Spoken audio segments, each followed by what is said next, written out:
chocolate দুধটা গরম এই যে হ্যাঁ থাক থাক এখন খাও না না এই যে কোক কোক কোক অল্প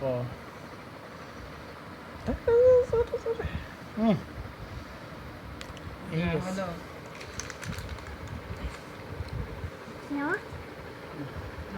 আর একটু আছে কোক হ্যাঁ আর একটু কেক খাও এই না এটা খেলে তো এটা খেতে পারবে ঠান্ডা লাগতেছে ইচ্ছা ওটা খেলে তো এটা খাবে হ্যাঁ খাও গলা ব্যথা হবে ওটা খেয়ে এটা খাও ঠান্ডা ওকে কোক দিও না লাস্ট খাও লাস্ট থাক দাঁড়া গলা ঠান্ডা দিবা না গো ঠান্ডা লাগে একটা শেষ